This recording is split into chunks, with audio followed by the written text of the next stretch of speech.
So the year is 1993, and Primus has just finished touring for the past 2 years. They spent the last 2 years touring for their album, their second studio album, first major label album called Sailing the Seas of Cheese, and also their first successful album. Not a major success, but in the world of Primus at this time, this was a majorly successful album. They had a song, Jerry's a Race Car Driver, on some video games, and it got airplay on MTV, and Tommy the Cat got sort of popular. So they're doing well at this time. They come back from touring after 2 years, and they are exhausted. And they're feeling kind of somber, and they start working on their new album, which would turn out to be Pork Soda. Now, this album was released on April 20th, 1993, 420. But, yeah, and this album's a lot darker in tone. You got, like, the silly songs of, silly songs of, Frizzle Fry, silly titles like Too Many Puppies and Pudding Time and stuff like that. Sailing the Seas of Cheese with Tommy the Cat, and just the name Sailing the Seas of Cheese. And Pork Soda is a pretty silly name too. But the tone and the lyrics in this album are much darker than their previous studio releases.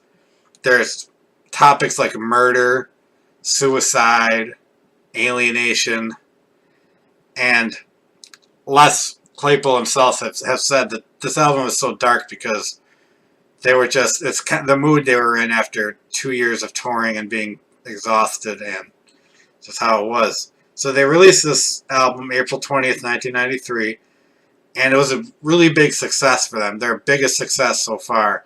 It reached number 7 on the Billboard 200, which is totally insane.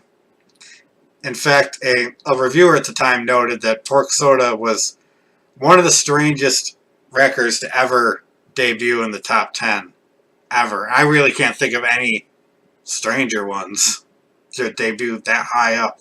Number 7 was pretty big. It sold a lot. It got them a spot on Woodstock 94, which is a great set. You can watch that on YouTube. And Primus was really moving up in the world. So yeah, I'm going to get to the songs on this album. Remember, this is a much darker album. And it's a long album.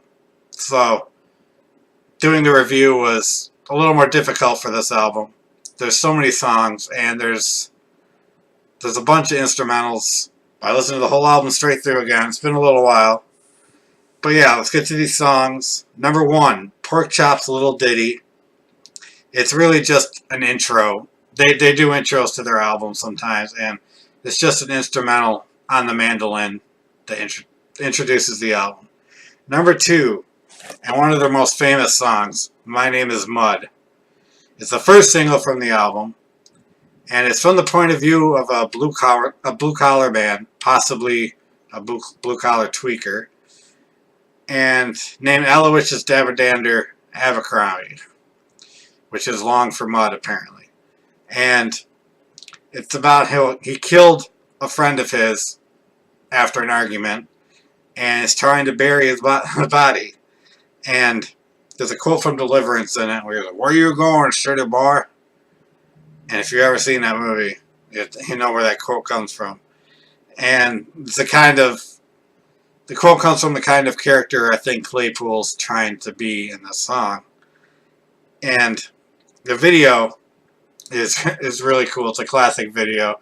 He's basically made himself look like a redneck, and he's digging a grave, and it's interspliced with things of Primus performing outdoors, and there's their friend Bob Cock at a spa, and he ends up drinking a can of pork soda at the end, and it's a really cool video. They used to play it quite a bit. They had it on Beavis and Butthead a lot, and really good. It's one of their most popular songs. They played it at Woodstock 94, famously got pelted with mud for it, and Les went on to say he feels that they kind of asked for it with playing that song. It's one of their most popular songs. They play it a lot live. You hear this on the radio sometimes, and it's just a great song. The song is one of the first songs people think of when you mention the name Primus, if they know Primus at all. So moving on to number 3, Welcome to This World, which has probably one of the most loony, cartoony bass riffs they've ever done. To me, it seems to be about anti-conformity, which they tend to do a lot of songs about. There's Macbeth references in it, Donald Bain and Macduff. There could be some drug references in there. I'm sure there are. They do that a lot. This is a song that they've only played 3 times live in the whole history of since 1993. So 24 years, they've only played this 3 times live. I don't remember if I've seen them play this live. I don't think I have, but I'd really like to. And yeah, so it's another great track. This album just starts out great. And we get to number 4, Bob. And the first line of the song is really what the song is about. It's about a man who took a belt and hung himself in the doorway of the apartment where he lived. And this just speaks more to the dark tone of this album. My Name is Mud, about the guy killing his friend and burying him. Bob, about a guy committing suicide. Claypool later went on to say that due to evidence that wasn't spoken about in the lyrics of the song, it was the friend he knew who died from hanging himself, and due to the evidence he didn't mention, it seems to be he died of autoerotic asphyxiation. How do you say that word? Asphyxiation. That's how you say it. The guy from Michael Hutchence from NXS died of that. So yeah, it's a really downer of a song. I love it though. Another great song. Okay, number 5, DMV. This was the second single off this album. And it was really just about the frustrations of waiting at the DMV, waiting in line, having to deal with the people at the DMV, and using marijuana to cope with the frustrations. And there was a video released for this song, which they showed on Beavis and Butthead. This video didn't get played very much. It wasn't. My Name is Mud was very popular. DMV wasn't. It didn't get a lot of airplay, but it's another great song.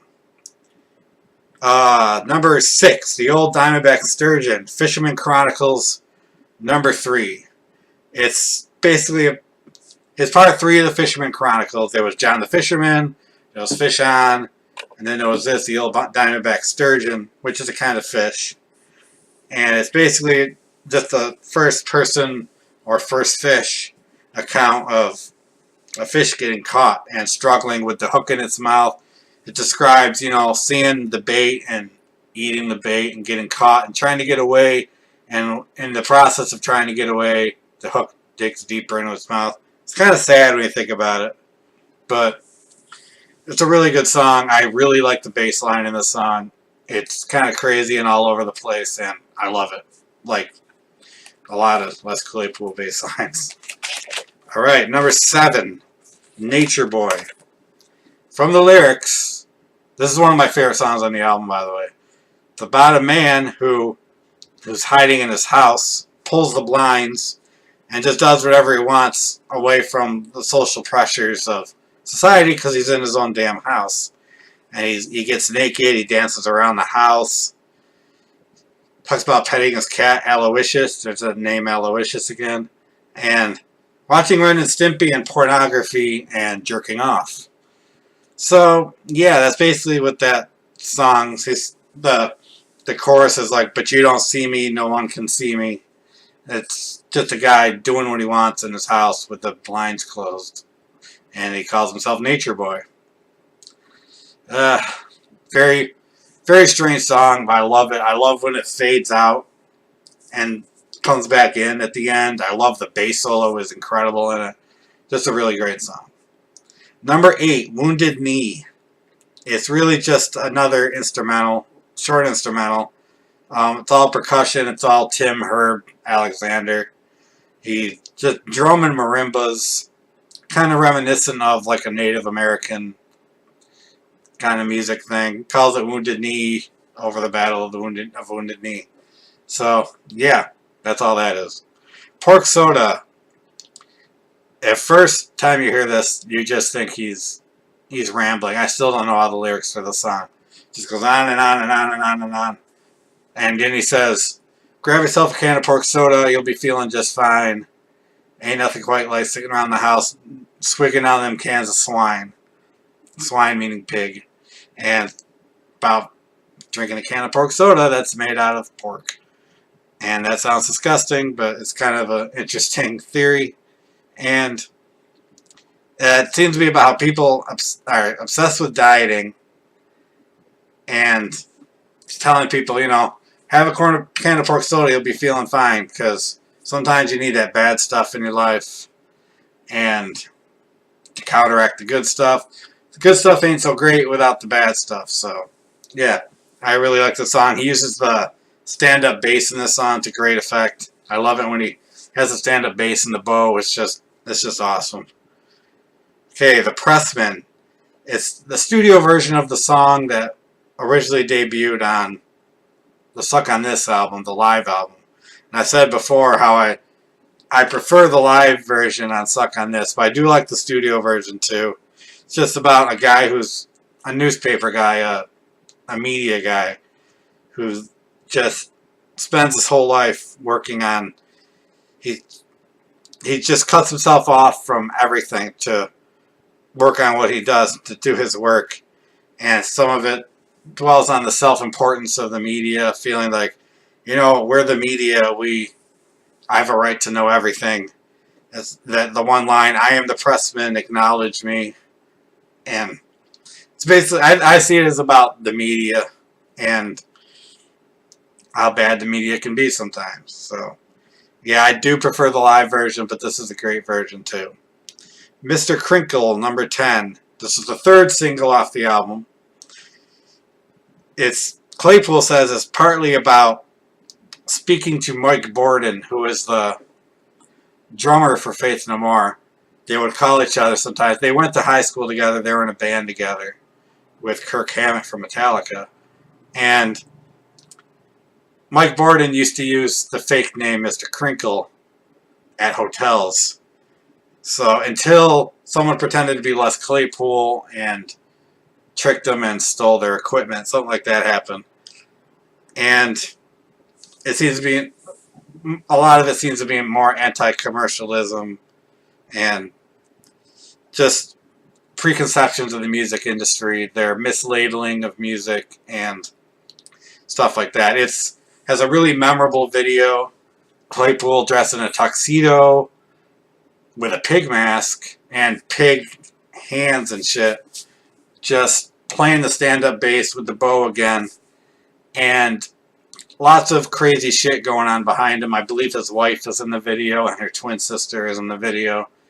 And Claypool has said he worked very hard and put his heart and soul into this video, and MTV wouldn't play it. They only played it a few times, and it really bothered him. He kind of got real disillusioned with MTV at this point. But a great song. It's one of the best songs on this album. It's just a classic Primus song. Okay, number 12, The Air is Getting Slippery. About playing live and having to please the fans and feeling pressure to have to please the fans by playing certain things. There's a line which says, if you want an encore, you might hear Is It Luck? But me, I'd rather play Residents, because I don't give a... The Residents being the band. Residents, and what's funny about the song is every time it seems like he's going to say fuck, he says, forgive me if I hesitate. Which is really great. It's a really funny, amusing song. There's the banjo in it. Lair plays the banjo kind of sloppily, and it's really cool. And it's just another great Primus song on a very strange album. So that The air is getting slippery. Number 12.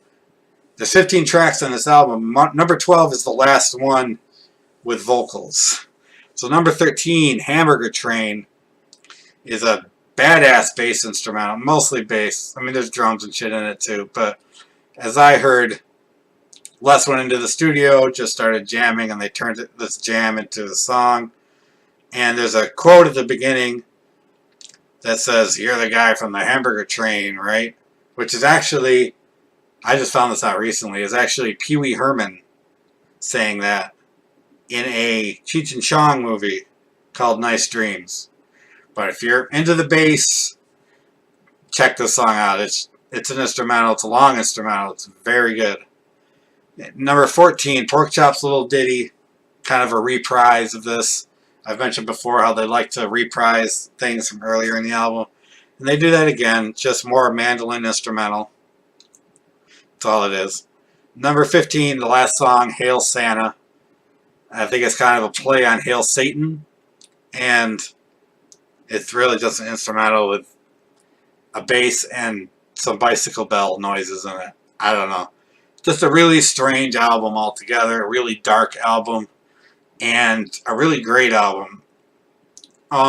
This Primus album is one I have to be in the mood for, because it is so dark and gloomy and not as carefree as some of the other Primus albums, but it's a really great album. This really propelled Primus into the mainstream at the time.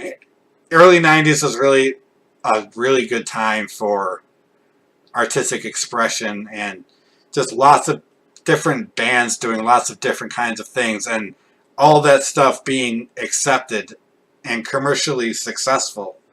I can't really think of another time, maybe in the 60s, like mid-60s, where stuff like that, you could experiment like that and be successful at it. But it was a really great time, and there's really no other time in musical history this album could have been successful, and this was a very successful album. And this is really the turning point of Primus. To me, this is when, okay, Suck on This Through Pork Soda to me is early Primus. Early classic Primus. Not that the stuff after this isn't great, too, because it is. But this, to me, is like an end of an era for Primus. So next, let me think, what is next? Next, we'll be getting into their 1995 album, Tales from the Punch Bowl, which is also the first year I saw them live. So, look forward to that. If you like Primus, watch those videos. I got every album up to this point reviewed. Give me a like, comment, subscribe. I'll be putting my Facebook and my Twitter down in the description, so if you want to check those out, go ahead. And yeah, that's it. Have a great day, everybody.